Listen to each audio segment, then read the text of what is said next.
In this video, I'll try to break down the bundle of elements that a photographer brings to the process of taking a photograph. Some of them are intrinsic to who the photographer is as an individual, and some are skills that one can sharpen. I will contrast two very different scenarios. Firstly, photojournalistic images that I captured of right-wing resistance to change in South Africa during the 1990s. The other is a set of portraits that I worked on years later, taken at agricultural shows. Photography is different from other creative pursuits in many ways. Its ability to freeze a moment within the flow of life has altered the way in which we see ourselves and the world around us. By stopping and capturing a fragment of time and then presenting the result in the form of a two-dimensional object, we are able to step back from the motion of life and investigate the details related to that moment as an observer. Because viewers are not usually present at the time that the photograph was taken, they are forced to create a story in their minds about the circumstances that led up to whatever activity or situation is depicted. Photography is therefore a storytelling tool that allows the viewer the opportunity to create their own narrative. The mental process is almost the opposite of what happens when you're reading. While scanning the printed words in a book, your brain automatically generates the visual dimension of the story. With photography, you have a static visual representation of life, and the viewer then tries to make sense of the information by constructing a story timeline. If a photographer intends and succeeds in communicating in a manner that goes beyond the surface information, then in addition they are presenting an opportunity for the viewer to engage on an emotional level. A poem sparks similar feelings and emotions, and a reader is invited to self-create an extended storyline. The difference is that the poet has the luxury of time in order to shift the words around to create the perfect arrangement. The photographer, on the other hand, is, on a very basic level, limited to choosing the framing of the picture and the timing of when they click the shutter. That means the strength of their storytelling ability is dependent on them recognizing patterns of information on a subconscious level. A myriad of elements are changing in front of them, and their minds are shifting through the options until they find an arrangement that works. During the 125th of a second while the camera is doing the work, and then immediately afterwards, the photographer is redundant. So all of one's creative potential is being funneled towards the moment that one clicks the shutter. That thought can actually paralyze a photographer, because if you start trying to make conscious all the brain's choices that lead you to take a picture in a certain way and in a certain moment, you just won't do anything.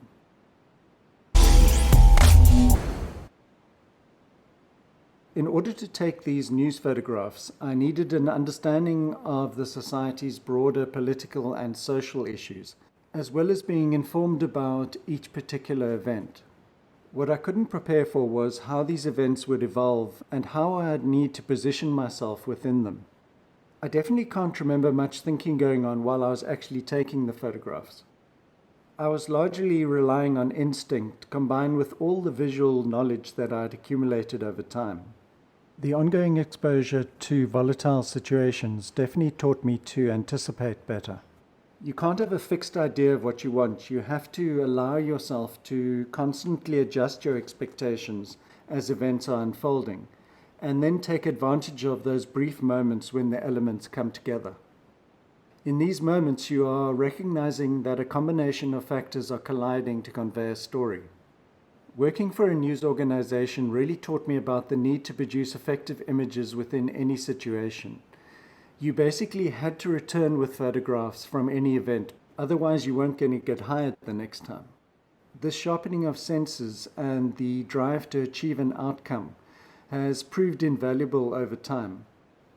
Without determination, one is almost always going to be sidetracked by obstacles. Any photographer who is consistently producing strong images must in some way be single-minded. A news event is a clear example of the process of focusing all your attention and acquired knowledge onto a particular situation. Beyond the 1990s, I moved further and further away from news and photojournalism and began to work on my own personal projects. Although photography that emerges out of what is termed self-expression involves a very different mindset, there are still many parallel processes that are being engaged. These portraits were taken around 15 years after the news events happened. They are from a project called Showtime. I was photographing people who attended rural agricultural shows in small towns all over South Africa. I wanted to capture a sense of this uniquely Afrikaner event. These gatherings are a celebration of culture and there's a real sense of community. I was sensitive to the fact that I was an outsider and I wanted my photographs to be honest as well as empathetic. My general attitude while taking these photographs was vastly different to what I had during the 1990s. On an elementary level, I was able to control many factors that were previously out of my control in the photojournalistic domain. But in order to produce dynamic images that weren't adrenaline-driven, I had to focus my attention onto the subtleties of the connection and also onto observation in general. Instead of responding to an external dynamic, I was hyper-focused on the multi-layered dynamic that involved my own persona, that of each subject, and the distinctive connection that we form between us. In this situation, I still needed to draw on my accumulated visual knowledge in order to inform my decisions, and there were probably thousands of adjustments and re-evaluations that happened between the moment that I set off to look for a subject until the moment that I actually took the picture. If one isn't able to build a relationship spark, then it can't suddenly magically appear in the final image. The actual interaction becomes a heightened moment in which you hold attention within a very particular mood. One is simultaneously anticipating while also allowing for spontaneity. Obviously, these two genres are very different, but the required level of attention is similar. The type of focus required for news coverage is probably more similar to that of a street fighter, while portraiture requires a concentration that is more like with fly fishermen. Both need to achieve an outcome, but they have adjusted their methodology to suit the circumstances. Apart from drive and focus, the act of taking a strong photograph requires the integration of one's personality, basically who you are in the world. It will obviously then impact all decisions and will become the essence of what makes your photographs unique. It is also inseparable from what is referred to as a photographic eye. What you choose to see and focus on, how you interact with the subject, and how you project your feelings about that subject. Whether one is in a photojournalistic or personal photographic space, at some point in the process, one has to trust that you have prepared enough to step off the ledge. You can't completely control any situation. You have to just go for it and do, and trust that all your synapses will fire in the right sequence.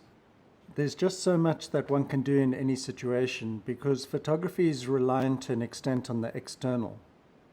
Every now and again we slip into that space that athletes refer to as the zone, and you almost begin to feel that the internal and external are not mutually exclusive. These rare phenomena are probably best discussed in the domain of quantum physics. I realize that discussions about the creative process almost always remain unresolved because of their elusive nature, but I hope that this discourse at least opened up some avenues of thought. Thanks very much for listening and joining me, and I'll see you next time. Is it over yet? Yes, it is good. It really is. What are they? Well,